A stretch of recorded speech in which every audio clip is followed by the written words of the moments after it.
Hi, welcome back to our channel. Today I will discuss trigonometric functions, derivatives.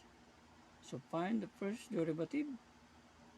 Function of s equals to sine 4x. So solve example number 1. So ds over dx d. So d over dx is sine 4x. So kung natin yung derivative ng sine, so derivative niya ay cos. Derivative ng sine ay cos 4x at saka derivative ng 4x d over dx, derivative nito 4x, derivative niya, so cosine 4x, derivative ng 4x ay 4. The answer is 4 cosine 4x. So the answers. So example tayo, number 1. This is functions ng derivative.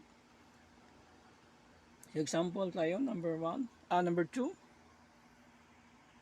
Example number 2. Function of y equals to cosine 2/3 x. So we will solve. So dy dx, derivative ng d over dx, derivative ng cosines, negative signs. So derivative cosine 2/3 x, derivative niya negative sign 2/3 x, and d over dx, derivative nito, ito derivative niya 2x, derivative niya.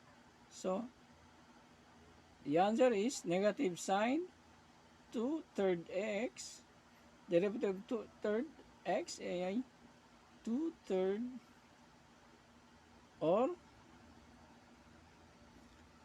2/3, you cannot multiply this, 2/3 sa 2/3 negative sine 2/3 x is the answer.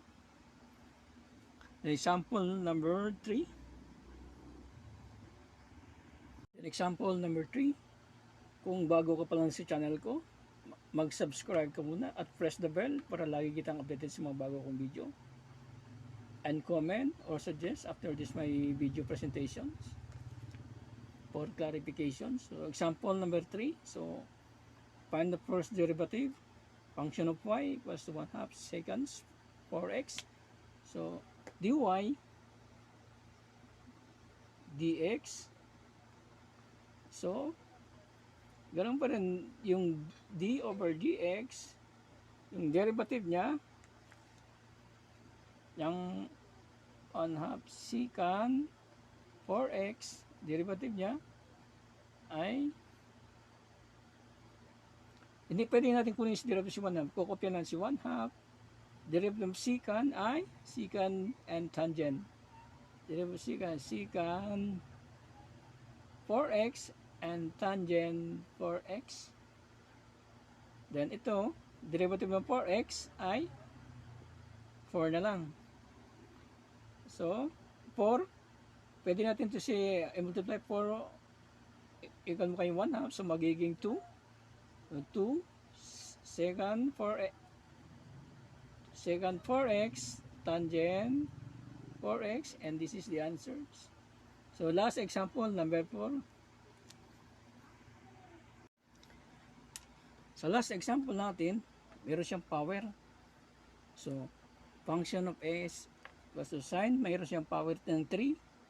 So ds over dx, una natin yung power, baba si 3, magiging sine, yung n-1, so magiging 2 na lang siya. Then yung hindi pa natin kinuha yung sine, yung derivative ni sine. So kunin natin yung derivative ni sine ay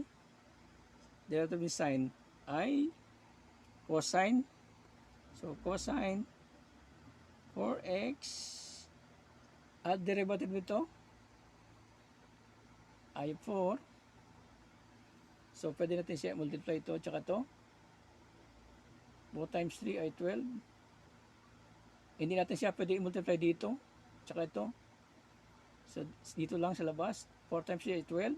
Itong sine squared 4x at saka cosine 4x. Ito na ang answer na. This is the answer. 12 sine squared 4x cosine 4x. So, thank you, my friend. See you in my next video. Thank you. Bye-bye.